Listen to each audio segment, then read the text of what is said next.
where fair white thistledown floats like an idle thought, where the purple bonnet of the thistle and the bonny heather bell paint the rolling countryside.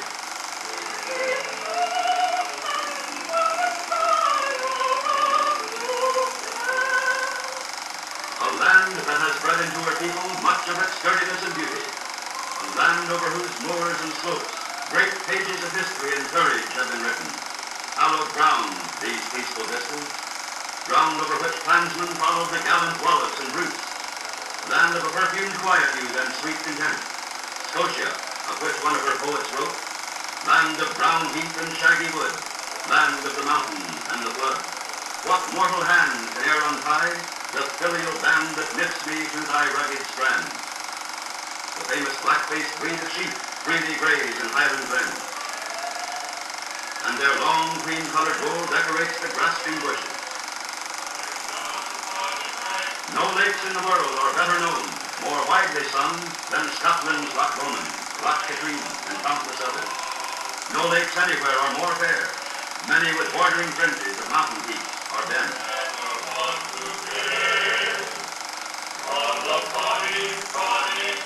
At every Caledonian turn, beauty spots have always called to artists who paint with brush or words. One such artist was the beloved Robert Burns, born here near the town of Ayr 180 years ago. One whose songs and verse have lived close to 2 centuries and will continue to live for aye. Bobby Burns sang not only of his land, his was the courage in a day of strict restraint to sing of the joy that he knew lay in the hearts of his fellow Scots, of the joy and sentiment that mingle in his auld lang syne, which first rose to the rafters in Tam O'Shanter Inn, the poet's favourite retreat.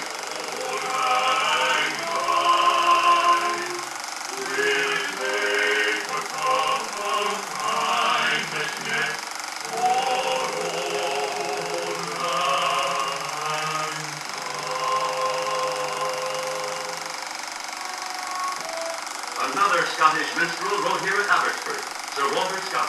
His lovely ladies and chivalrous knights were born in fancy in such surroundings. Earliest of the Romanticists, Scott lives forever. His library is as he left it. His imagination brought to life fictional people who still live along with him.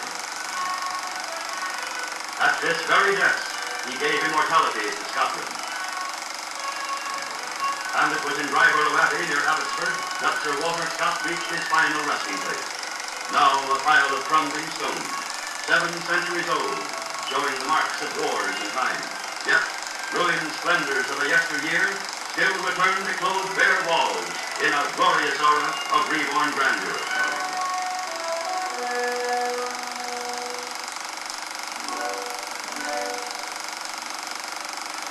Not far away lies the historic city of Edinburgh, capital of Scotland, and with the help of Leith, one of the British Empire's most important ports. Nestling on the hills that border the Firth of Forth, this beautiful metropolis abounds in world-famed educational institutions. And Scott, born there, stands in stone on beautiful Princes Street. Outstanding landmark, high on its hill overlooking the city and giving it a likeness to Athens, is faithful Edinburgh Castle.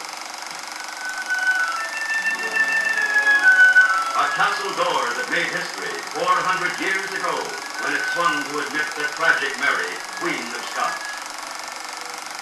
Beautiful, young, although a widow, Mary returned to her castle in Rheims to discover her world all changed. On a wild December night in this palace at Linlithgow, Mary the Princess was born. The storm which raged outside this room, where first she breathed the breath of life, followed her through all her troubled years, from Rizzio to Darnley. Followed her later to Holyrood Abbey, where she yielded to fascination and was married to the conspiring Bothwell, an event that contributed greatly to the end of her hectic 6 years in power. Walls whose stones are steeped in living drama, whose voice will outflame the wildest romance of today.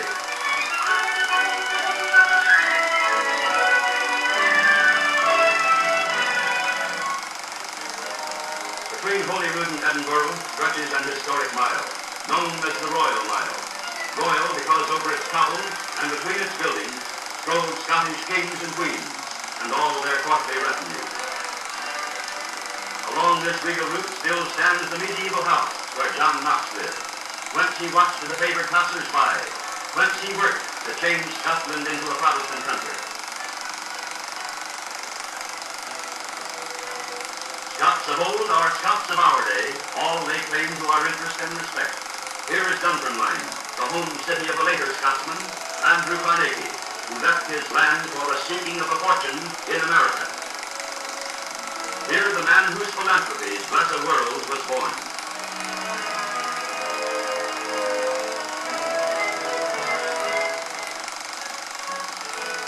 Jutting picturesquely into the North Sea lies the old grey town of St. Andrews, revered in clubhouses the world over as the ancestral home of golf. Here is the granddaddy of all golf houses, christened the Royal and Ancient at its founding in 1754.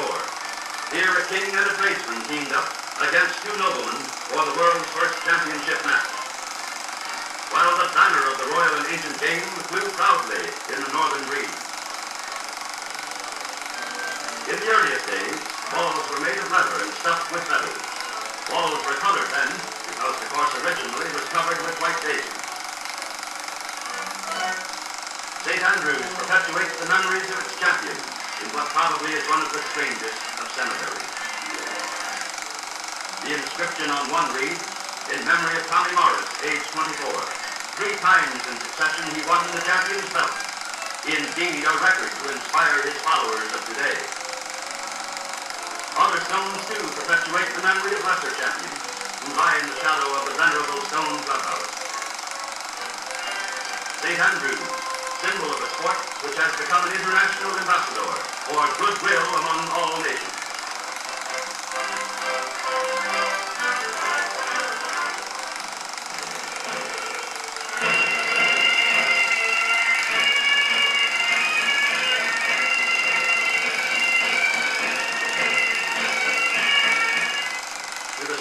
Hundreds of bagpipes, the Highlanders gather at Braemar.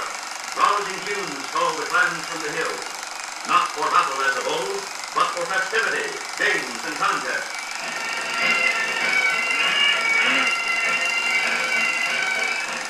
Here one finds a happy people closely knit by family ties, proud of their rich historic heritage, proud of their significant partons, expressing their loyalty to their respective clans. Family groupings whose beginnings are lost in the Highland fastnesses whence so many of them sprang.